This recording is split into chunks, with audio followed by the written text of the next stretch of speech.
ये है सशक्त प्रदेश और आप देख रहे हैं एसपी न्यूज 24, सच की आवाज।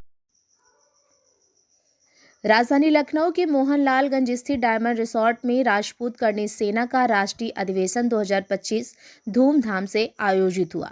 इस अवसर पर संगठन के राष्ट्रीय अध्यक्ष महिपाल सिंह मकराना, उत्तर प्रदेश के प्रदेश अध्यक्ष दुर्गेश सिंह दीपू सहित देश के कई राज्यों से प्रदेश अध्यक्ष व हजारों कार्यकर्ता उपस्थित रहे।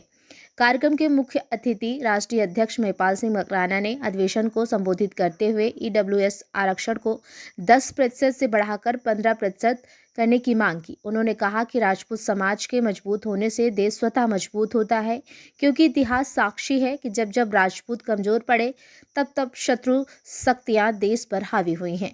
कार्यक्रम का संचालन और आयोजन प्रदेश अध्यक्ष दुर्गेश सिंह दीपू के नेतृत्व में किया गया। अधिवेशन में संगठन के विस्तार, सामाजिक उत्थान और युवा शक्ति को नई दिशा देने पर चर्चाएं की गई। आगामी वर्ष के लिए संगठनात्मक रणनीति बनाने और समाज के बीच जागरूकता फैलाने का संकल्प लिया गया। मोहनलालगंज में करनी सेना का यह विराट शक्ति प्रदर्शन राजपूत समाज के स्वाभिमान, एकता और संगठन की शक्ति का जीवंत प्रतीक बन गया। साल पूरा करके 20वें साल में हम लोग आ गए हैं और 20 साल का पहला अधिवेशन यूपी की धरती पर लखनऊ में है। और हमारे जो 11 उद्देश्यों को लेके करनी सेना बनी थी, उन 11 उद्देश्यों को लेके हम लोग पिछले 19 साल से चल रहे हैं, जिसमें इतिहास के साथ जो विकृतीकरण, छेड़छाड़ का जो मामला चल रहा है बड़े स्तर पर, जो हमारे ऐतिहासिक पात्र उनके जातियाँ बदली जा रही हैं, उनके नाम बदले जा रहे हैं, उनके खिलाफ हम लोग खड़े हैं। फिल्मों के माध्यम से जो इतिहास को तोड़ा मरोड़ा जा रहा है, हम लोग उनके खिलाफ हम लोग खड़े हुए। और हमारे जो राजनीतिक लोग हैं, हमारे जो सामाजिक लोग हैं, हमारे जो पॉलिटिकल लोग हैं, प्रशासनिक लोग हैं, उनके साथ किसी भी तरीके का अत्याचार होता है तो श्री राजपूत करनी सेना वहाँ खड़ी होती है, उसके खिलाफ खड़ी होती है। तो ये 11-12 ईडब्ल्यूएस के आरक्षण में सरलीकरण हो राजस्थान की तर्ज पे, क्योंकि हमारी भूमि और मकान का कोई भी बैरियर अब वहाँ नहीं है। वहाँ 8 लाख का एक जो आर्थिक आधार बनता है, केवल वो आधार रखा गया है। हज़ारों लाखों स्वर्ण समाज के युवा उससे लाभान्वित हो रहे हैं। हज़ारों की संख्या में सरकारी नौकरियां उनको मिल रही है। 10% का जो रिजर्वेशन है ईडब्ल्यूएस का, उसको बढ़ाकर 10 से 15% किया जाए, क्योंकि हमारे इसमें खूब सारी जातियां आती हैं। ब्राह्मण, बनिया, राजपूत, कायस्थ, पठान, ईसाई, इनके अलावा भी मतलब कम से कम कहते हैं कि 200 के समथिंग, 250 के समथिंग जातियाँ इसमें आ रही है, उससे भी ज़्यादा है। तो हमें उस आधार पर इस आरक्षण को हमें बढ़ा के दिया जाए। तीसरा, आने वाले नगर निगम और नगर पालिका जो पंचायती राज के चुनाव हैं, उनमें ईडब्ल्यूएस के आधार पर बाकायदा सीटें रिजर्व हो। जो दूसरा आरक्षण लोगों को दिया, आपने दलितों को दिया, आपने ओबीसी को दिया है, जब उनकी सीटें रिजर्व हो सकती है तो 10% के आधार पर क्षत्रिय समाज की, ब्राह्मण समाज की, बनिया समाज की, ईडब्ल्यूएस के लोगों की बाकायदा नगर पालिका में, पंचायती राज में सीटें रिजर्व हो। क्योंकि आरक्षण तो वही होता है जो हर चीज़ में हो। जब उनको दिया है वही आरक्षण हम मांग रहे हैं। हमारे 24 साल का लड़का वयोवृद्ध मतलब प्रौढ़ अवस्था में आ जाता है, क्योंकि वो 24 से ऊपर, 25 से ऊपर कोई भी कंपटीशन में फाइट नहीं कर सकता, क्योंकि ये उसकी आयु सीमा निकल जाती है। तो मुझे लगता है कि जब उनकी आयु सीमा में छूट है दलित और ओबीसी की, तो हमें भी आयु सीमा में छूट मिले, जो हमारा लड़का भी 28, 30 साल, 32 साल तक कंपटीशन क्लासेज में बाकायदा भागीदारी अपनी निभा सके।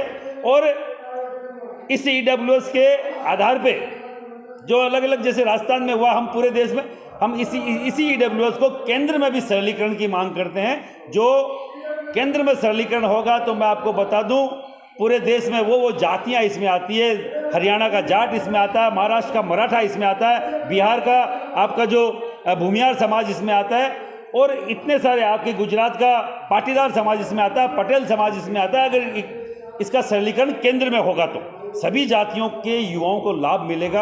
आपकी लखनऊ की धरती बड़ी धरती है, लखनऊ बड़ा स्टेट है। यहाँ से योगी बाबा जी के पास भी ये मैसेज जाए कि यहाँ वो स्वर्ण जाति का, पूरे यूपी के हर एक जाति का वो नेतृत्व करते हैं, वो संत समाज से आते हैं। कहीं ना कहीं उनके मन में इस बात की पीड़ा जरूर होगी कि हमारे आर्थिक पिछड़ा आयोग जो ईडब्ल्यूएस दिया गया है स्वर्ण समाज को, उनके युवाओं को भी लाभ मिले। तो मैं आपके चैनल के माध्यम से योगी जी को बोलना चाह रहा हूँ, ईडब्ल्यूएस में स्टेट में सरलीकरण हो, जो यूपी में तत्कालीन प्रभाव से चालू होना चाहिए राजस्थान की तर्ज पे, क्योंकि केवल जब मिलेगा कोई, अगर किसी को लाभ मिलेगा वो राजस्थान की तर्ज पे ही मिलेगा। अगर वहाँ वैसा अगर बैरियर नहीं हटाए गए तो वो केवल झुंझुना है और उससे ऊपर कुछ भी नहीं है। तो हमें ईडब्ल्यूएस की लड़ाई हम पूरे देश में लड़ रहे हैं। अभी बिहार में हमने बड़े स्तर पर मांग रखी, तो आप देख सकते हैं कि क्षत्रिय समाज की सीटें 28 से बढ़कर 37 हुई है। कहीं ना कहीं उसमें श्री राजपूत करनी सेना का बहुत बड़ा सहयोग रहा है। हमारे जैसे और भी संस्थाएं वहाँ पे काम कर रही थी, उनका सहयोग रहा है। सर, क्या राजनीति में भी करनी सेना आगे इसमें? देखिए, राजपूत राजनीति नहीं करेगा तो घास नहीं काटेगा। हजारों सालों से क्षत्रिय ने इस धरती को सींचा अपने रक्त से। लोग बोल रहे हैं और बोलते आए हैं, हमें हरेश करते हैं हमेशा। कहीं ना कहीं क्षत्रिय को एक बोल के प्रताड़ित किया जाता है कि हम लोगों ने अत्याचार किया। मैं आपके चैनल के माध्यम से बोल रहा हूँ, 650 साल मुगलों का शासन रहा और 270-80 साल अंग्रेजों का शासन रहा। जब शासन हमारा 800-900 साल से नहीं है तो अत्याचार क्षत्रिय समाज कर कैसे सकता है? तो क्षत्रिय समाज का जब जो 1192 तक इस देश में राज रहा, अंतिम हिंदू सम्राट पृथ्वीराज चौहान रहे, गौरी को एक बार हराया, गौरी से फिर हारे। तो मैं आपके चैनल के माध्यम से बोल रहा हूँ, ये हरेसमेंट बंद करें। और श्री राजपूत करनी सेना हमेशा बोलती है, क्षत्रिय ने हमेशा सभी जातियों का साथ दिया है। उनके लड़ाई लड़ी है, चाहे मुगलों से लड़नी पड़ी, चाहे अंग्रेजों से लड़नी पड़ी। और इस देश में क्षत्रिय जब कमज़ोर हुआ है, ये देश कमज़ोर हुआ। हम लोग पूरे देश के क्षत्रियों को एकजुट करके उनको ताकतवर बनाना चाह रहे हैं, उनको आगे बढ़ाने का प्रयास हम लोग कर रहे हैं, शैक्षणिक तौर पर, आर्थिक तौर पर और राजनीतिक तौर पर। राजनीति क्षत्रिय को करनी चाहिए। जहाँ जहाँ क्षत्रिय राजनीति में काया पलट करी है, तो कहते हैं योगी की तो कोई जाति नहीं होती, फिर भी अगर जाति ढूंढोगे तो वो क्षत्रिय मिलेगी। और इस क्षत्रिय ने इस बिगड़े हुए यूपी को ऐसा सुधार दिया है कि हम लोग आए थे पूरे देश से, हमारे यहाँ पदाधिकारी आए और रात को कोई 2 बजे पहुंचा, कोई सुबह 5 बजे पहुंचा है। यही वही यूपी था जो सुबह शाम को 7 बजे बाद ज़्यादातर मार्केट बंद जो हो जाया करते थे। यहाँ लोग घूमने से कतराते थे। यहाँ के लोकल लोग, बोल रहा हूँ, बाहर के तो छोड़ दीजिए, बाहर की गाड़ी को तो कब लूट पाट के भेज दिया जाता था, ये पूरा देश जानता है। कौन कौन से यहाँ माफिया थे, जो कईयों को तो योगी बाबा ने दौड़ा के मार दिया और कई सुसाइड करके मर लिए और कई जेल में मर गए सड़के। तो ये योगी का है प्रभाव, ये क्षत्रिय का प्रभाव है। जो पूछना चाह रहे हैं कि राजनीति में 1,00,000% राजनीति में राजपूत को आना चाहिए और ऐसे काया पलट करते रहना चाहिए। अन्य जातियों को भी लेकर के आगे बढ़ेंगे इसमें? सर, हम लोग तो बोले ना, क्षत्रिय सभी जातियों के साथ है। योगी सबसे बड़े उदाहरण है, राजनाथ सिंह सबसे बड़े उदाहरण है। ऐसे राजपूत नेतृत्व जो कभी जातिवाद नहीं करते, सीधा सीधा बात करते हैं। राजपूत का इनकाउंटर नहीं हुआ क्या यहाँ पे? अगर राजपूत अपराधी है, राजपूत का इनकाउंटर हुआ। ब्राह्मण अपराधी है, ब्राह्मण का इनकाउंटर हुआ। अगर मुस्लिम अपराधी है, मुस्लिम का इनकाउंटर हुआ। कभी कोई भेदभाव यहाँ नहीं रखा क्षत्रिय ने। तो हम सभी को साथ लेके करनी सेना भी सभी को। 27 में करनी सेना का रुझान क्या रहेगा? सरकार, हमें ईडब्ल्यूएस में सरलीकरण चाहिए, पहली बात। और अगर ईडब्ल्यूएस की जो बात करेगा, हम उनकी बात करेंगे। हम उस नेतृत्व की बात करेंगे जो सभी के साथ बिना भेदभाव के काम करता हो। जब दलित की बात हर कोई पॉलिटिकल पार्टी कर रही है, तो ब्राह्मण बनिया राजपूत की बात भी पॉलिटिकल पार्टियों को करनी चाहिए। उनके भी अधिकार हैं, उनके भी युवा बाकायदा गरीबी से जूझ रहे हैं, बेरोजगारी से जूझ रहे हैं, तो उनकी बात भी कोई करेगा तो हम उनके साथ खड़े मिलेंगे। 2027 बाकायदा, अभी बिहार में हम चुनाव से 6 महीने पहले गांव-गांव ढाणी गए थे। आज सिनेरियो वहाँ का चेंज है। क्यों चेंज है? सीटें बढ़ानी पड़ी, ईडब्ल्यूएस पे वो बात कर रहे हैं। कल मैं नवीनगर विधानसभा में था, आनंद मोहन सिंह जी के लड़के चेतन आनंद वहाँ से लड़ रहे हैं और बाकायदा उन्होंने छाती ठोक के मुख्यमंत्री के मंच पे बोला है कि ईडब्ल्यूएस के सरलीकरण की बात विधानसभा में उठाई जाएगी। तो ऐसे अब हर कोई नेता अपने समाज की बात मुखर होकर बोलने लग गया है और मुखर होकर बोलना भी चाहिए। 27 में बीजेपी का समर्थन करेगी करनी सेना या? पॉलिटिकली हम समर्थन कभी किसी का न करते हैं न कोई बात। हम लोग जब हमारी बात नहीं मानी जाती तो विरोध जरूर स्पष्ट तौर पे करते हैं।